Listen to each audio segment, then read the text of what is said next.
Well, welcome everyone. Thanks so much for joining us today. We're really excited about this webinar. Just to briefly hop into the topic, and I see everyone is trickling in. We already had 300 attendees, and everyone's in the chat. Hello. I love doing these every couple of weeks, so this is exciting. Everyone feel free to say hello. Let us know where you're from, where you're joining us from in the chat. Anyhow, my name's John, Director with Cross-Cultural Communications. Today, we're actually going to be talking about the topic of the webinar is understanding remote simultaneous interpreting to future-proof your career.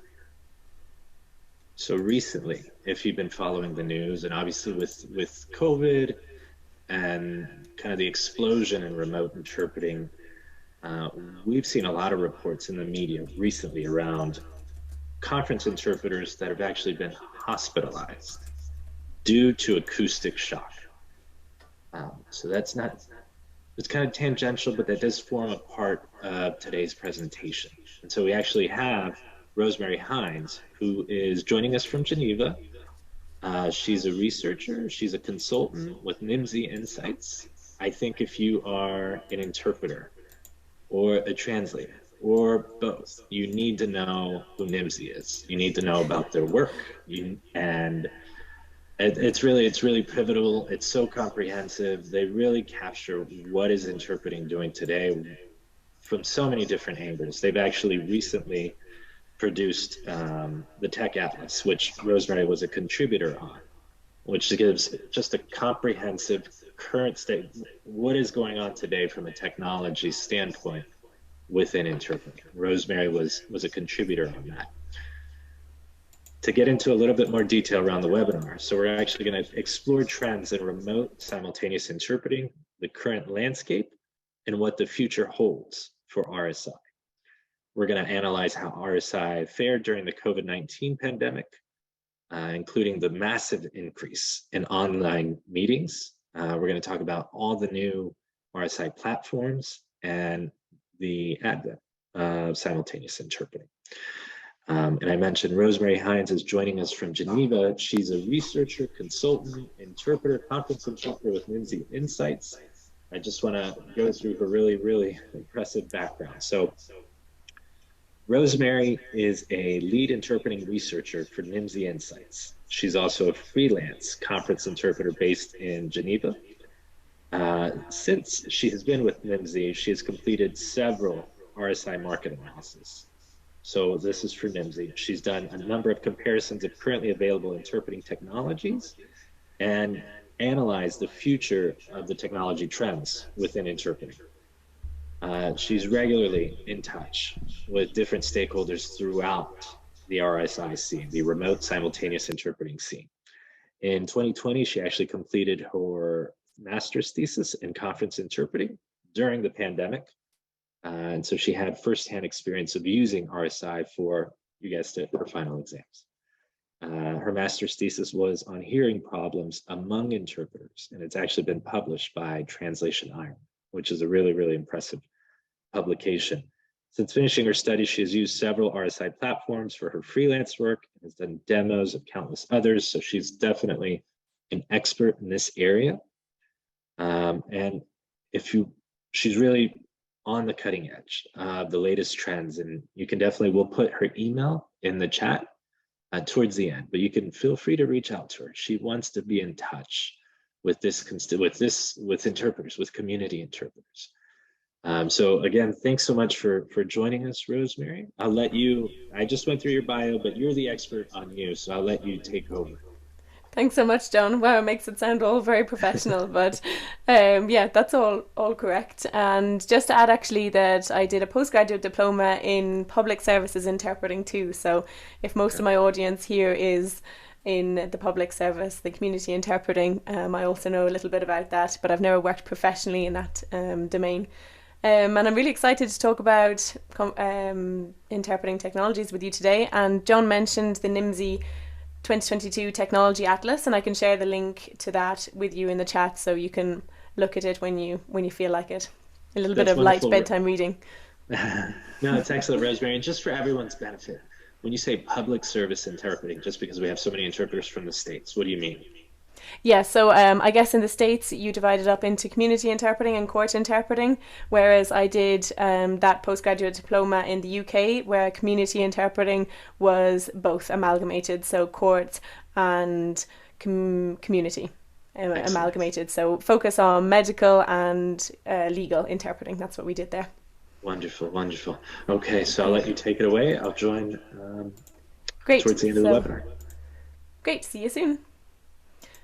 So as promised, I'll just send you the link in here to the NIMSY Technology Atlas. There you go, you have it there. Great, so let's get this show on the road. Okay, hopefully you should be able to see my screen now. So let's get going. So hello everyone, I believe it's your morning time where you are, most of you are, but I prefer to say hello everyone just to bring in all the different time zones. It's a pleasure to be here today and to present on the topic of remote simultaneous interpreting, which I'm going to call RSI throughout, which is my little Irish accent changing that R into an OR. So just so you know, it's not something else, it's remote simultaneous interpreting. And I've chosen the topic of future-proofing interpreting today for this webinar because I believe it really encapsulates the changing times and how we can adapt to them to be prepared for the future. So first things first, this is a little bit about me, but John mentioned nearly all of that, so no need to dwell on that for much longer. So what are we going to look at in this presentation? Well, John also mentioned a few of these things, but basically we're going to look at an overview of our RSI, then we're going to look at how the pandemic affected the interpreting industry, the situation as it stands, and then what the future holds, which is both exciting and scary. And then I'm going to leave 20 minutes for the discussion because I believe that's really the most interesting part, and imagine you will have quite a few questions. So there'll be plenty of time to ask your questions, so don't hesitate to put them in the chat or in the Q&A throughout. I'll also provide you with a little quick survey to fill in to just say whether you liked the webinar or not. And you might want to grab a pen and paper as we go through it because there will be a few interactive elements, or you can just fiddle with it if you start getting bored of me rattling on. Anyway, so introduction to RSI. So we're going to launch the very first poll here now. John, that's over to you. But I want to ask you, which of the following images, A, B or C, best depicts RSI? So this is the first image, A. Second image, B. And third image, C. So stick your answers there into the poll. I'll go through them again. C, B, and A.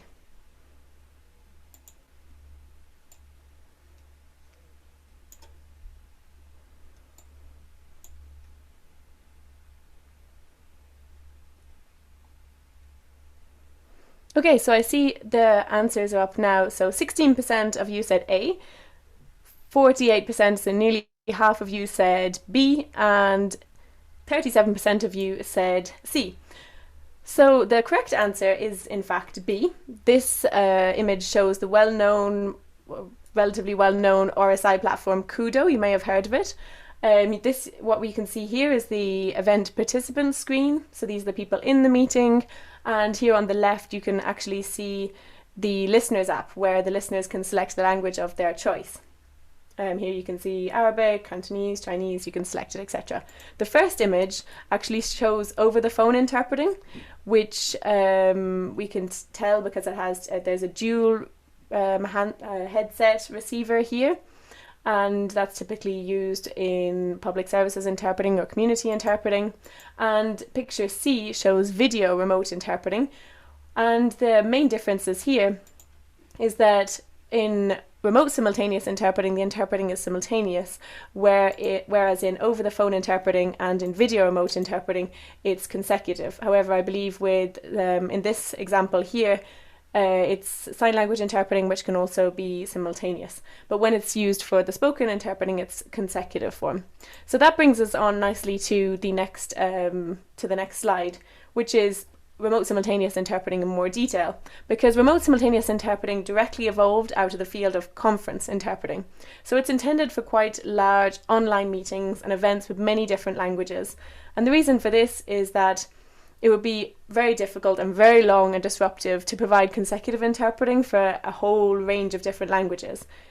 But to make this possible, the technological setup for remote simultaneous interpreting is more complex than for OPI and VRI.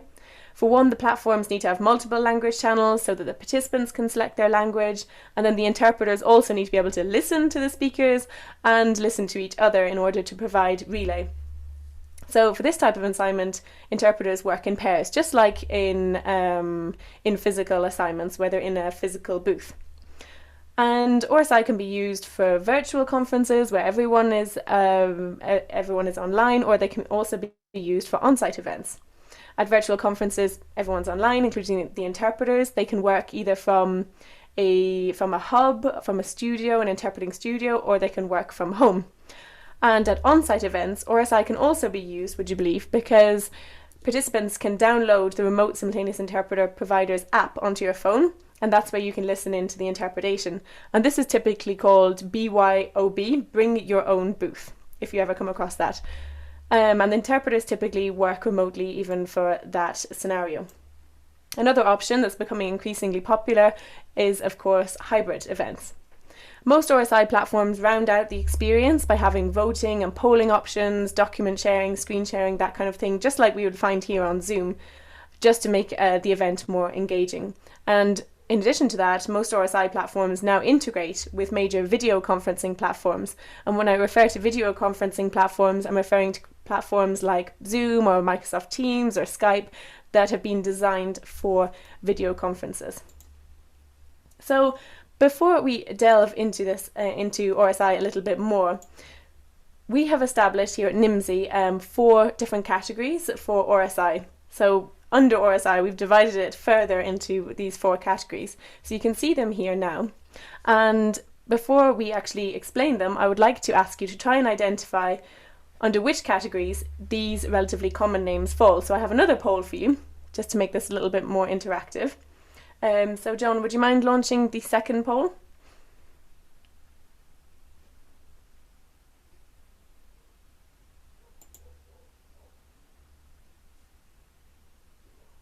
There we go. So there are 4 questions as part of this poll. So the first, the names Zoom, MS Teams, WebEx. Which type of category is that? A, B, C, or D? Secondly, Kudo, Interprify, Interaxio. Thirdly, Greenterp and Capisco. And fourthly, Skype and BlueJeans. You might have heard of some of these, you might not have heard of others. So fire away and stick your answers into that.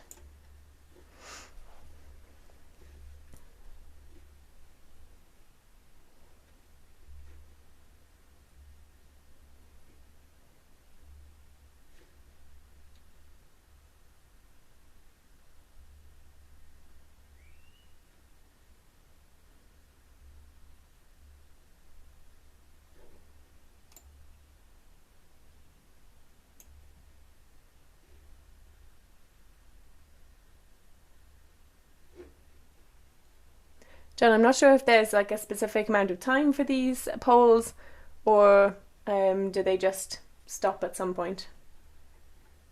Or do we need to close it? I can't see how many people have voted yet.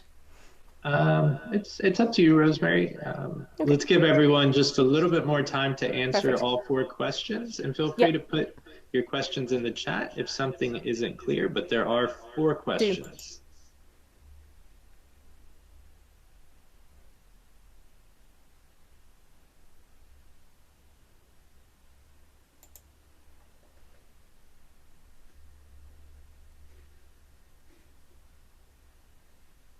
I see that people have trouble seeing the questions.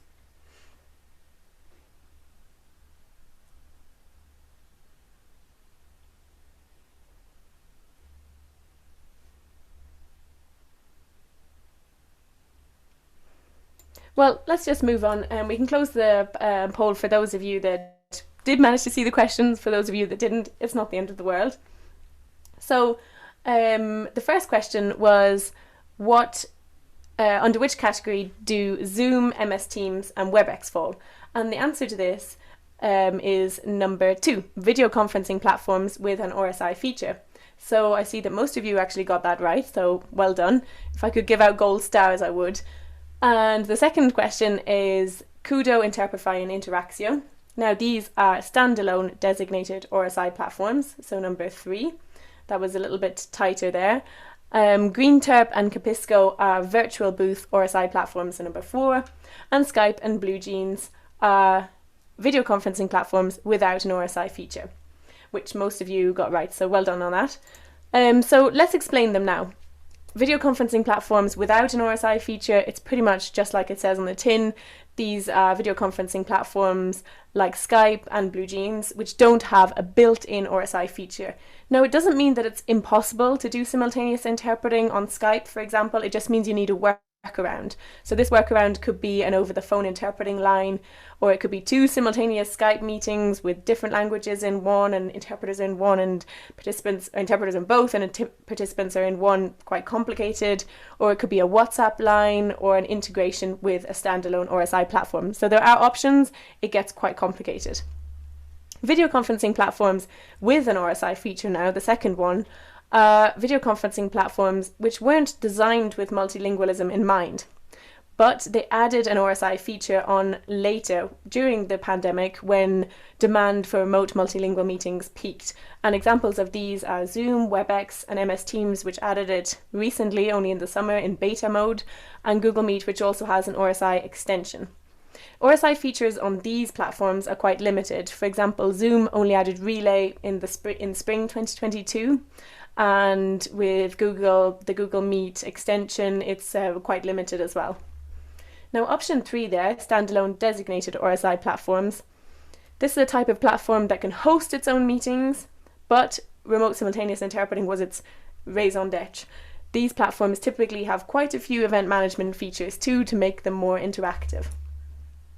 The interpreter control panel on these platforms is quite complete, and it often aims to resemble that of an in-person booth as far as possible. And interpreters don't typically join the original meeting in these standalone designated RSI platforms. Now, the fourth type, which is a relatively new invention, let's say, is just like a physical soundproof booth in an on-site meeting. It functions alongside the original meeting, which takes place on a different platform, like Zoom or on MS Teams. And the major distinctions from category 3 is that virtual booths don't integrate with video conferencing platforms, but they run in parallel. And they also don't function as standalone meeting platforms, so you cannot hold your meeting on the virtual booth. It's a side-by-side solution, where a back-end solution where the interpreters can communicate and hear each other, they listen to the speeches, and then they can communicate there, and they can also hear relay from their colleague there. But in this case, the interpreters have to be in the original meeting and in the virtual booth. So to give you an idea of some of the advantages and disadvantages, now I see that part of that is cut off, but here is a rundown of the different advantages and disadvantages for you to maybe identify which RSI solution is best for you. And I believe a PDF version of this table will be sent out to you with the certificate. I think that's right. So each of them has their advantages and disadvantages. You can take a quick read through them now, but since we don't have too much time, I think we'd be best continuing on, and you can read through them in your own time as well. But let's just say that with Zoom, which is the dominant RSI platform at the moment per number of meetings, the advantages are that it's low cost, it has all of the basic RSI features that are needed. The interpreters can be present in the original meeting, so it means they can communicate quite well with the people organising the meeting, and it has very good event management features like screen sharing and polling, etc. And the disadvantages of that is that it often requires the interpreters to be quite tech savvy to work around the shortcomings of the interpreting features. For example, you need to communicate with your interpreter colleague by WhatsApp, for example, or another form of communication. And there's no designated RSI technical team to help you out there. And also, large multilingual meetings can be quite hard to set up. So that's how this table works. It looks at the advantages on one hand and the disadvantages on the other hand. And it's taken directly from the NIMSI Technology Atlas, from the part or the spotlight on interpreting. So let's move on then. Part 2, when the pandemic hits. So at first, like in many other industries, the interpreting industry saw a complete standstill. Then platforms like Kudo and Interprify, which existed pre-pandemic but only did a small number of meetings, they grew exponentially. Other RSI platforms cropped up left, right and centre, and much to our surprise, there were more multilingual meetings during the pandemic than beforehand. And this is because event organisers realised it was relatively easy to add interpreters to their online meetings, and they didn't incur the costs of physical booths and meeting rooms and flying interpreters and delegates in and out. And this trend has still continued today, even with the return of on-site meetings. In a lot of cases, there are not enough interpreters to go around and to satisfy that demand. Zoom became the biggest meeting platform per number of meetings, and it introduced its own interpreting feature, as I mentioned, which, although it was substandard at the start, it saved the day. Now there is a huge number of RSI platforms from all of the 4 categories we previously mentioned, and here on this slide you can see a number of available RSI solutions using their logo and their name. And I think I counted at one point, I am not a mathematician, but I think I counted 42 of them. So that is all the number of RSI and conference interpreting solutions. I imagine most of you didn't think there were that many solutions out there.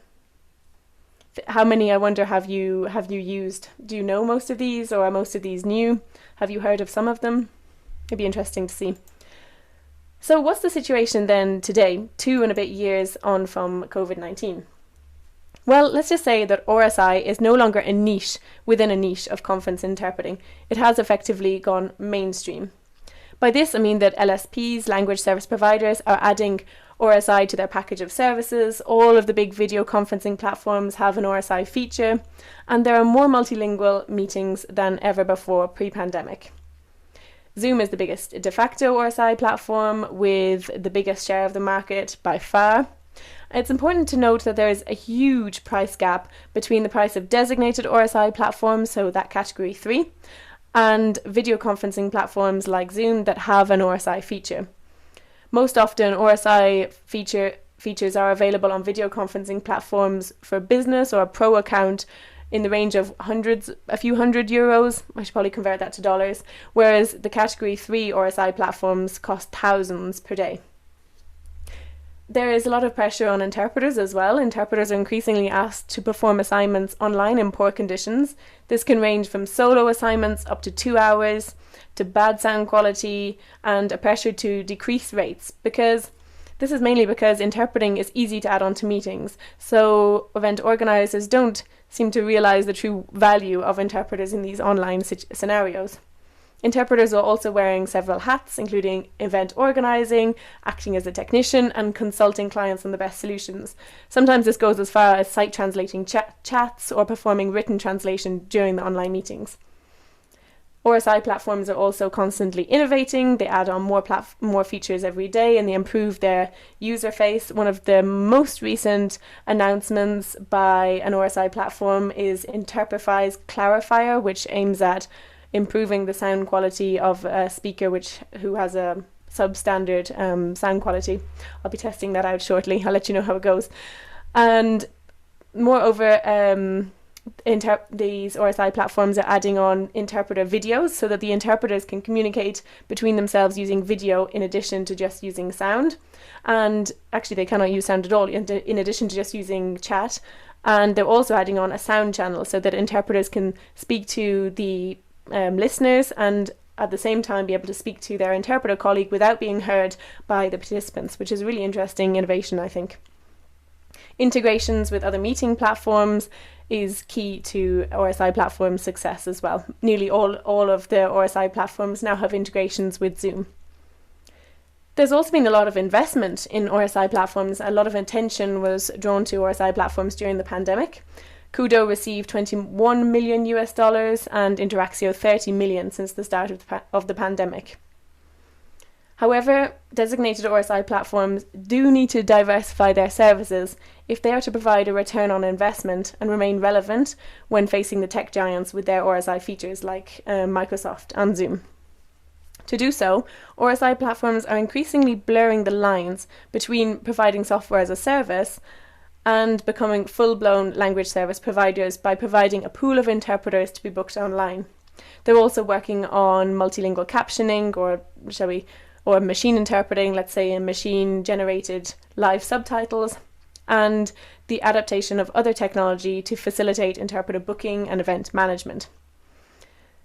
And it's important also to note here, and I bet you can barely see that down here, but it says RSI backlash, the UN, the European Parliament, and the Translation Bureau in Canada. It's important to mention this backlash against RSI because not all interpreters are pleased with the conditions that are being provided online, particularly the sound quality, as John mentioned in his intro as well. The industrial action by European Parliament interpreters over the summer didn't go unnoticed by the industry and brings important questions to the fore, such as interpreters' working conditions and the role of RSI in the private sector. UN interpreters also released a statement about poor sound quality, and the Translation Bureau in Canada has also taken considerable action to improve sound quality of the speakers on online events.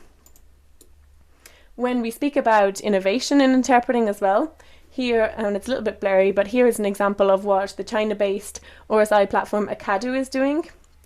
So Akadu recognised the potential of bringing RSI to live-streamed events, but there's a huge challenge in doing this because you need to synchronise the audio and video and also synchronise the interpreter's audio on top of that. So I don't want to go into too many technical details because it's complicated even for me, but they basically synchronize everything back end and using RTMP URLs, and then they have recently set it all up into a really easy to use video player, which is what we can see here, and clients can just add that video player onto their website using a simple iframe. And this means that the clients can put it on their web page and you can access the interpretation directly from their web page and see the chats and everything. So it's a really innovative solution, and they're really far ahead of the game in this domain in interpreting live streamed events. So what does the future hold in this disrupted interpreting landscape? I couldn't resist putting that meme up there, and while you take a look at it, I'll just take a quick drink of water. So the interpreting industry will most likely follow a similar trajectory to the translation industry. It just takes longer because speech is more complicated for machines to understand than text. Pauses, intonation, rhythm, they all carry meaning in speech and yet can't be processed by machines yet. We're currently using a cascade model for machine interpreting, which means that, let's say the original speech is in English, it's transcribed using automatic speech recognition into text. Then that text is machine translated using a machine translation engine into French, let's say. And then a synthetic voice reads out that French, and that is your machine interpreted speech. And at the machine translated stage, you can also see the machine generated subtitles appear on your screen in real time. Most of the big RSI players are working on improving these machine generated live subtitles. Wordly is a machine interpreting platform, which we can also call speech-to-speech translation, by the way. But we're still using the cascade model for all of these machine interpreted solutions. It has to go through the text stage, which means that any purely speech-based language cannot be used for the current speech-to-speech translation solutions that are out there. But I'm sure you know that Meta and Google are all working on generating direct speech straight into speech without going through the text-based stages. But anyway, I'm getting ahead of myself. Wordly is a machine interpreting platform that uses the cascade model, and it is just selling that. It doesn't work with any human interpreters.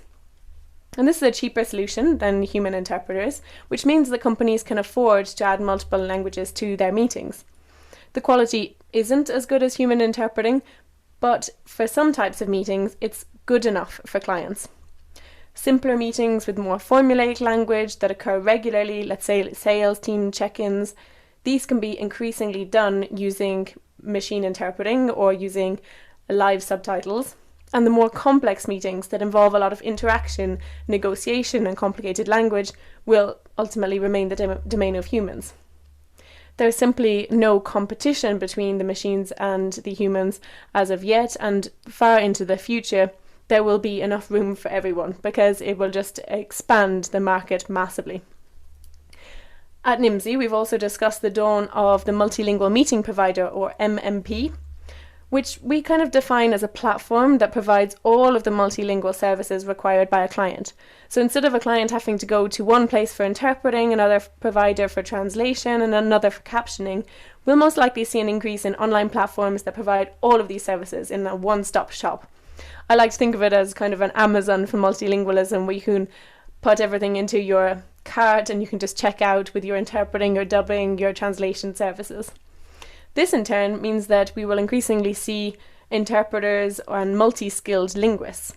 So this means that interpreters will need to broaden their skill sets to remain relevant, and at the same time they will need to be specialists in specific areas. This will be hard to achieve this balance. But added value will come from other services that human interpreters can provide, but machines cannot, such as managing the technology, consulting clients using computer-assisted interpreting tools to enhance performance, and being able to manage events. And these are only a handful of jobs that even we can't begin to imagine yet because we're not yet at that scenario. Knowledge is power, and the more an interpreter knows about the technology, the more you'll be able to interact with the software designers to express your needs and consult clients on which solutions will and won't work.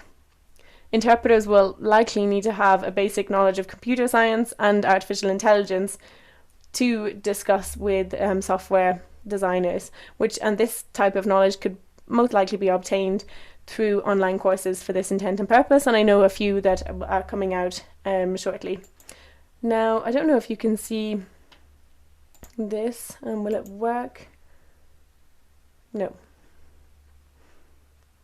Oh well, there's a video here of a Kai, should be a video here of a Kai tool, a computer-assisted interpreting tool, but I'll just explain it. Basically, you have a speech, someone's giving a speech, there's an interpreter working with the Kai tool, and a Kai tool is like an AI-supported boothmate. So instead of having a physical human boothmate, you have an artificial intelligence boothmate, which pops up suggestions on your screen when you're working remotely.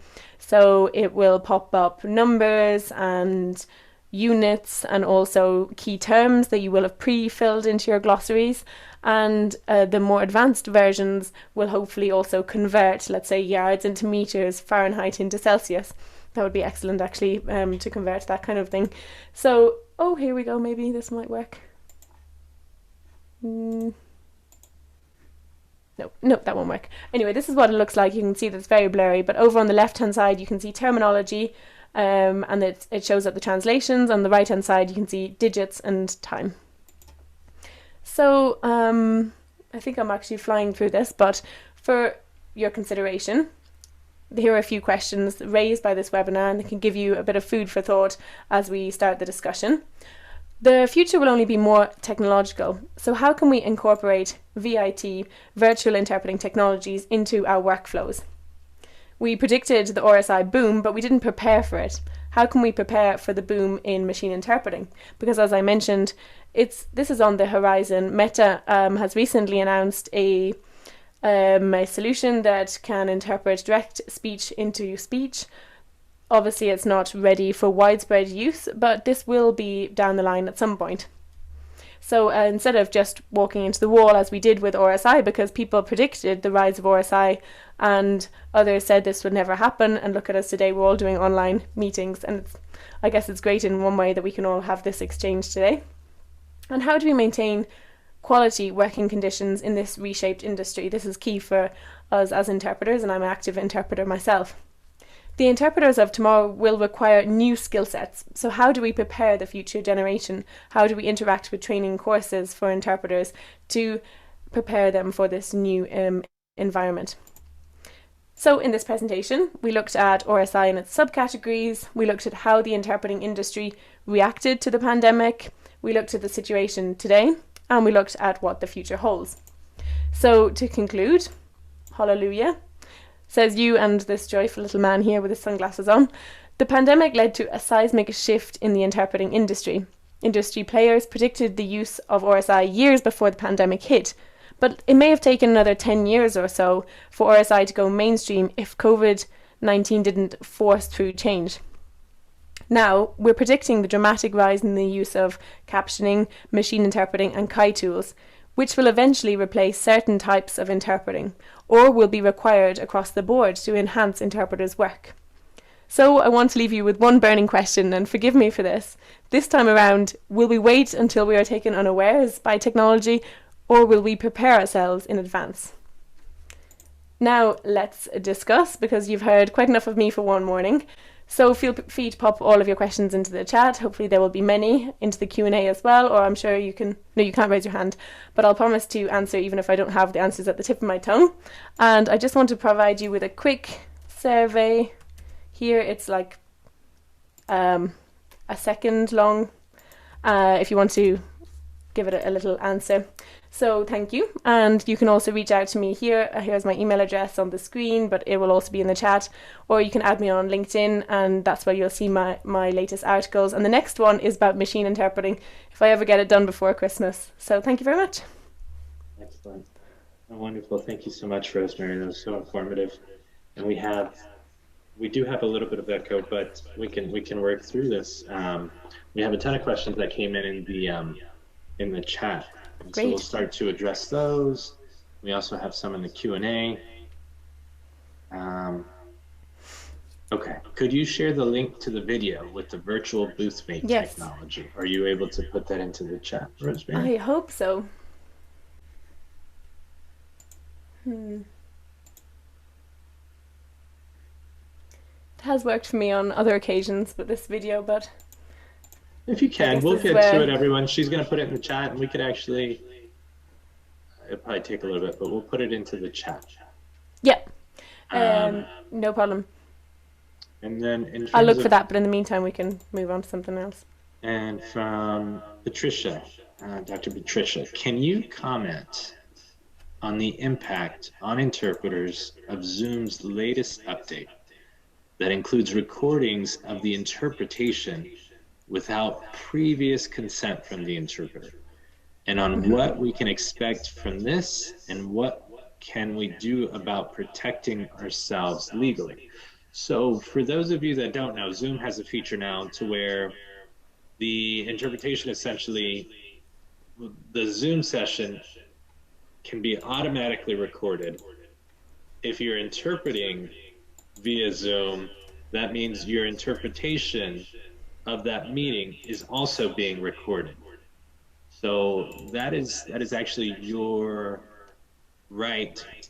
That's your material. That's your right. Someone else is keeping your material without your consent. So that's Dr. Patricia's question. It's been all over the place lately in the interpreting world. So I just would love to hear Rosemary talk about that for a little bit.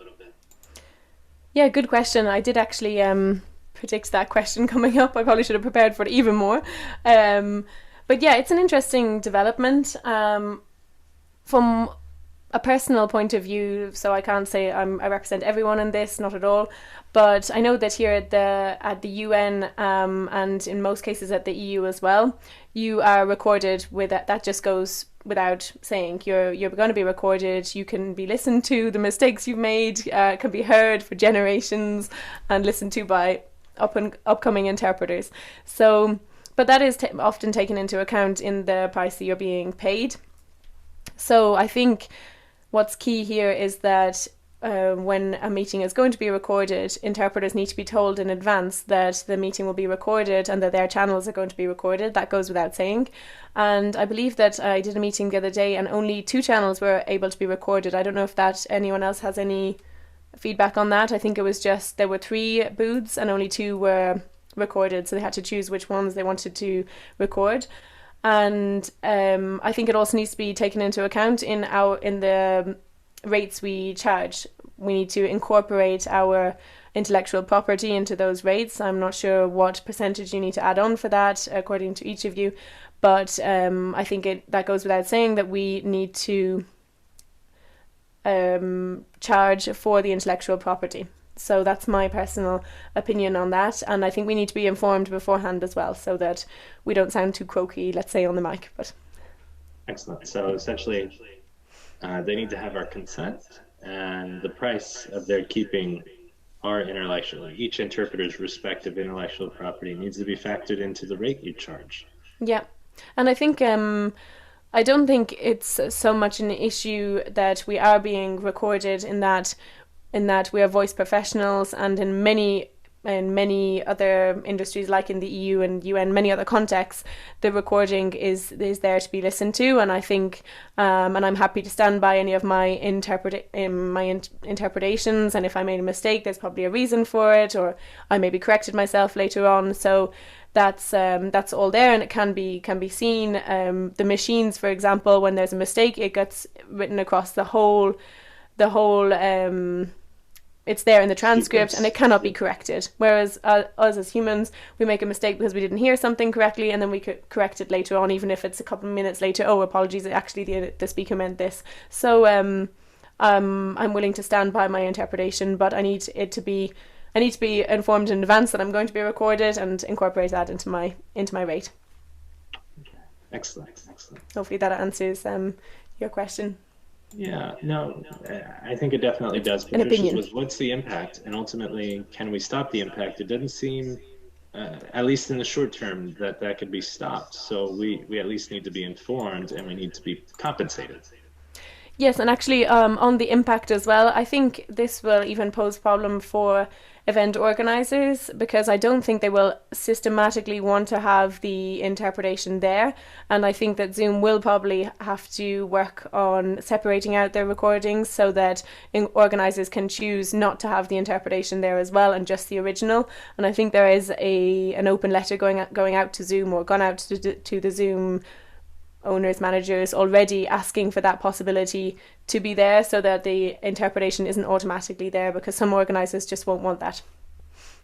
And no, excellent.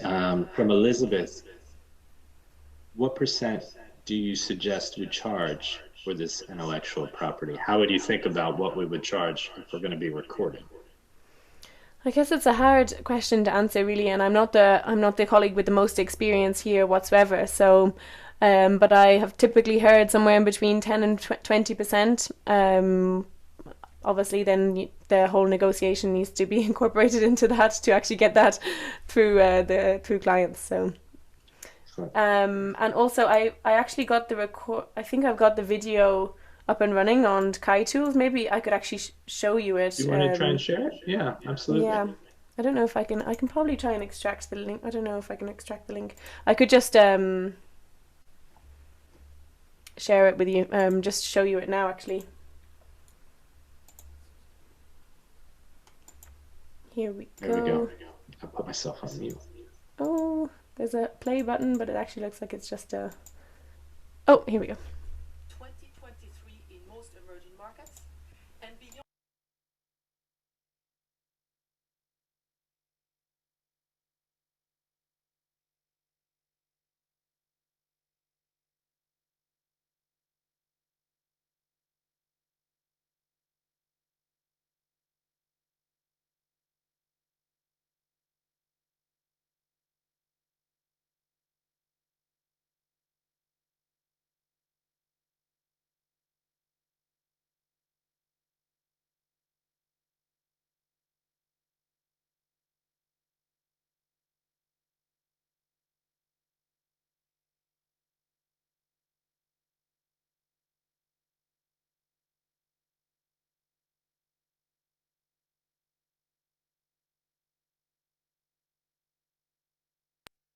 Rosemary, I'm so sorry. No sound. You can't win with these things, honestly. Never mind. Did you see the video working though? I will try. I will try. I will try and find the link, but I seem to have managed to set it up so well that the link seems hard to separate out. But it's actually embedded in the presentation. No, that's fine. That's fine. I think I embedded it. Yeah. because the video was working but no sound. Yeah, that's probably some issue of me sharing the audio at the same time. Um, So we have a question from Joseph Katarkis.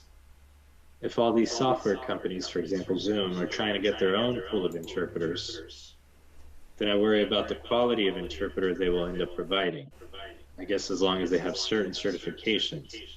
But if they are desperate enough, they might end up with bad interpreters. Have you had any experience in your research with big companies, maybe like, I don't know, Alibaba, companies that aren't core language service companies that end up, and that was just an example, that end up hopping into maybe the translation space, the interpreting space? What's what's kind of happened there? Any noteworthy examples? Well, we can definitely see that just even taking into consideration the interest of Microsoft Teams and Zoom in setting up their own interpreting feature, their RSI feature, it's almost quite surprising from a researcher point of view, but the demand for multilingualism was such that they thought it was interesting enough to invest in RSI features on their platforms, and they've done extremely well out of it. But from the point of view of actually creating their own pools of interpreters, I think that would be a step too far. Maybe I should bite my tongue on that, and a bit later we'll see that later on. I'm not going to bet on it, but I think they will still be working with LSPs or agencies, shall we say, or consultant interpreters, or clients will have their own LSP or consultant interpreter to create the teams of interpreters. However, what is interesting from this point of view is the remote simultaneous interpreting platforms like Kudo and Interprify and Draxio, who originally started out as a software as a service and increasingly are providing pools of interpreters. And this is a posing problem because, as opposed to going through rigorous checks, you can become a Kudo certified interpreter after watching a few videos and having a decent internet connection once. But I know of some colleagues who have continued working with them and haven't continued doing the checks for the internet connection, of worked from the car or this type of thing. So it has democratized in a way conference interpreting, so more people can get into conference interpreting. But at the same time, there is an issue there about qualifications and the different standards, and how do we maintain those standards. Excellent. No, very good point. That's really something. You get certified, which that brings up the whole issue of what is a certification and who actually certifies. And if you have internet service one time, then you're apparently good. Yeah, exactly.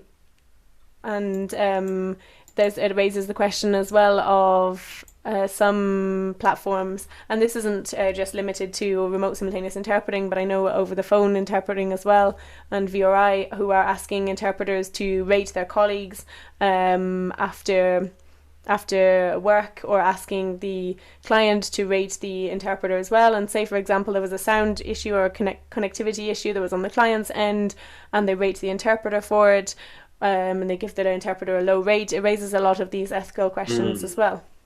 Yeah, how's the interpreter actually impacted by these certifications? Yeah, exactly. Excellent. So Andrea Vidal actually had a question. When doing remote simultaneous interpreting, what would be the maximum amount of time an interpreter should be interpreting? How about if there are two interpreters sharing the assignment? So what's the rule of thumb there, Rosemary? Mm-hmm. Well, according to AIC, so the International Association for Conference Interpreters, it's 30 minutes, because beyond that it's considered too tiring for interpreters. And I know there have been occasions where even myself, I've had a colleague who has had a technical issue, and I've ended up working for longer, and you do interpret worse.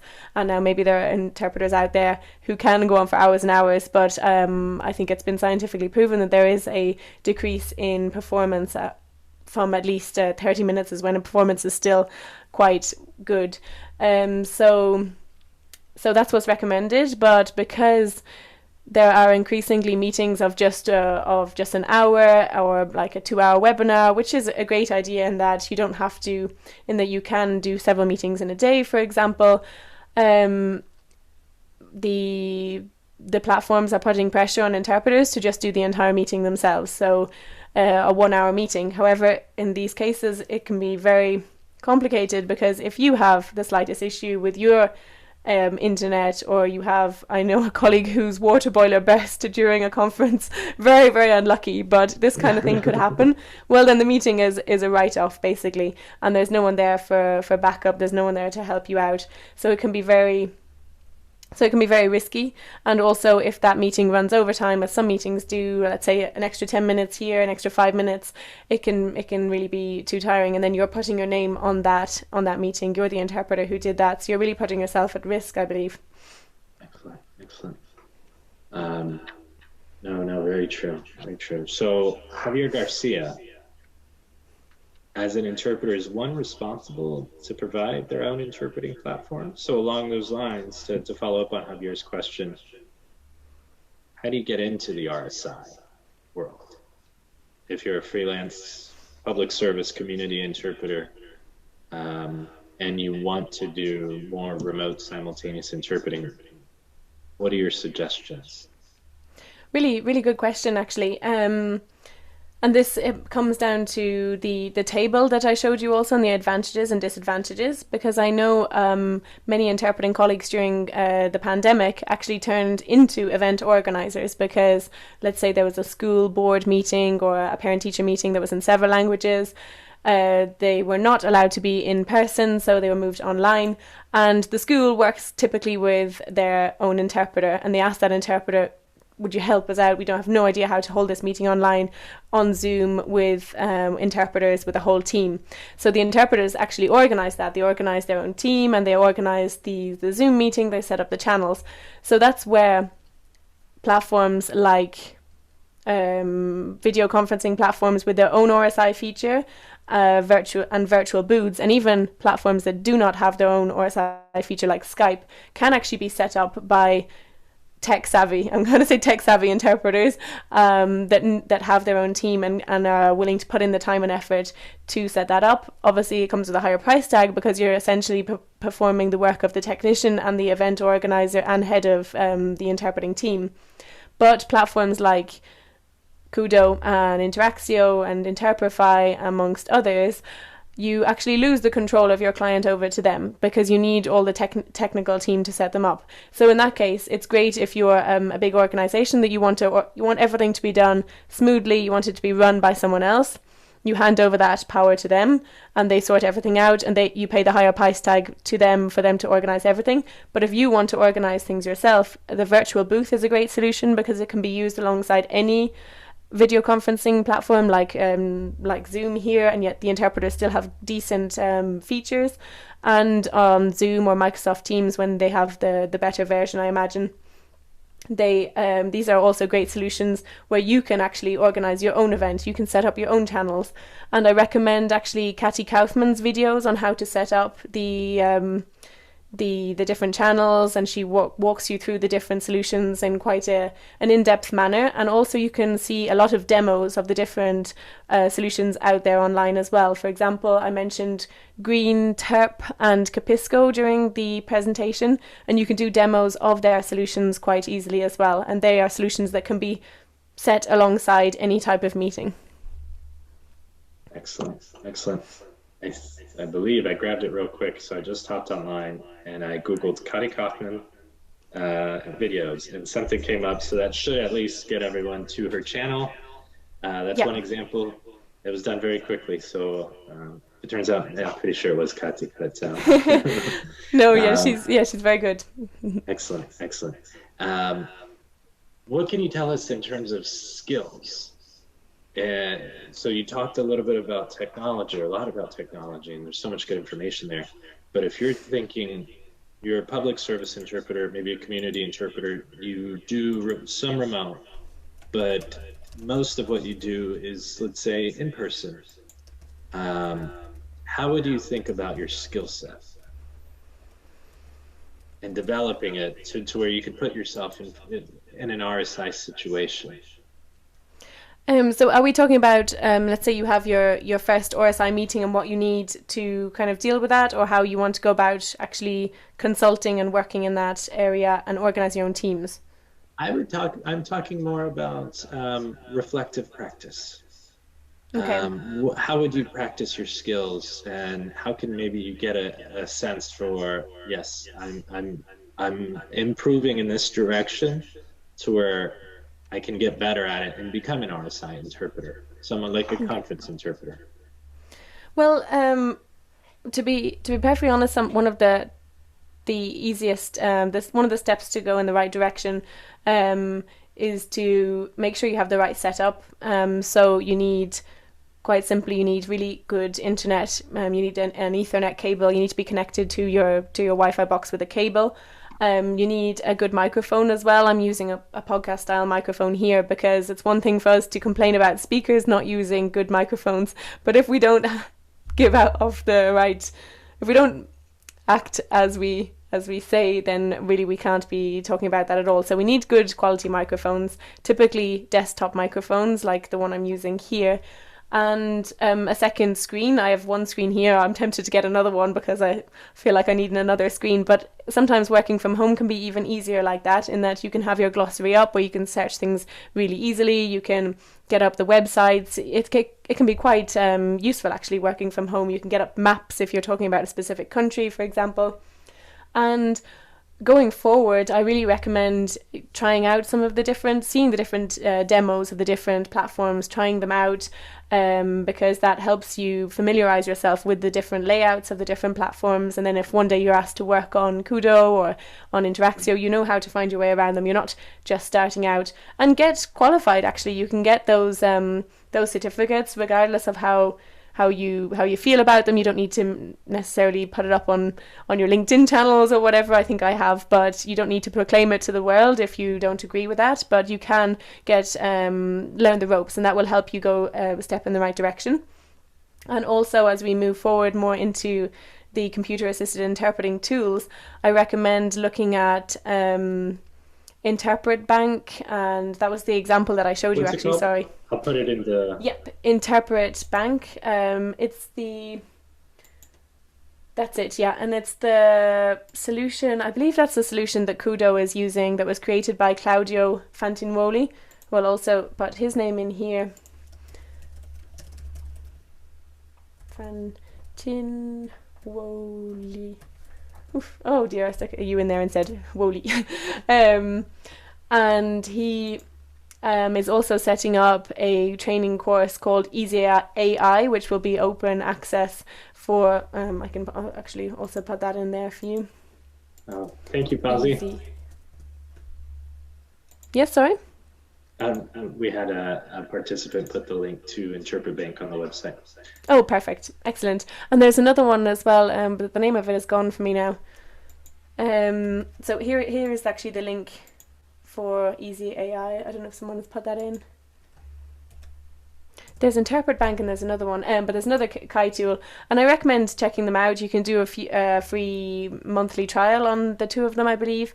So it's worth checking out these glossary solutions.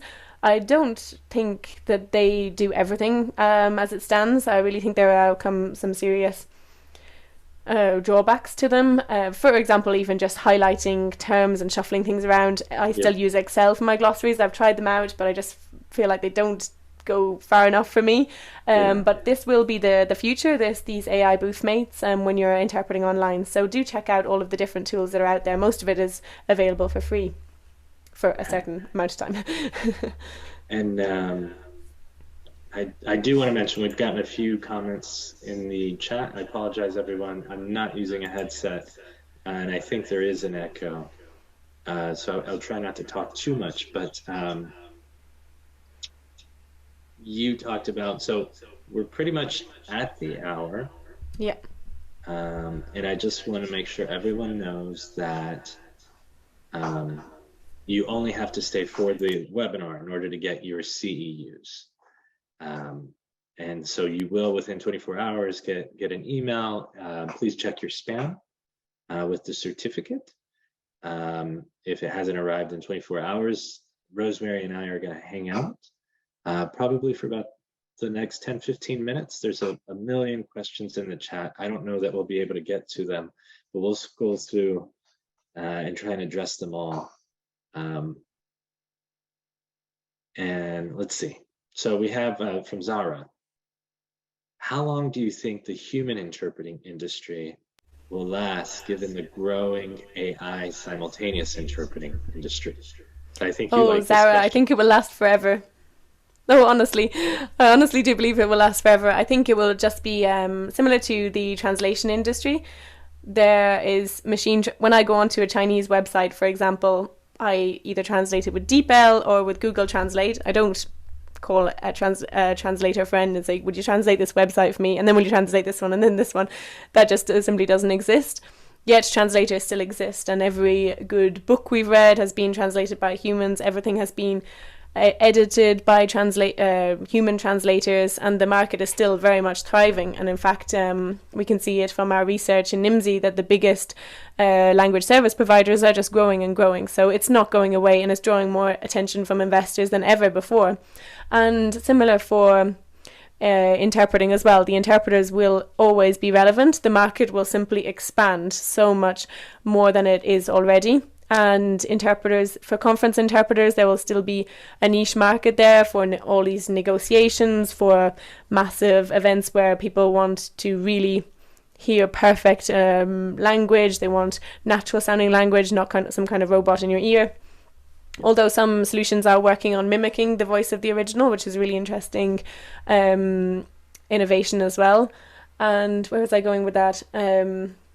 With the expanding market, actually, even and in public services interpreting or in community interpreting, I think it will probably be even harder for machines to take over in that sense, because the circumstances really won't allow it. For example, we can have a machine interpreting in an emergency situation as the interpreter is en route, just to fill in as as kind of a backstop solution.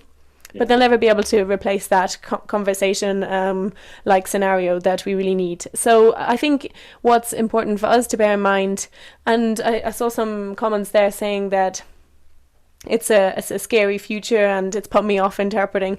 I think what's mostly putting me off interpreting is the poor quality sound. That's really something that we really need to fight as much as we can.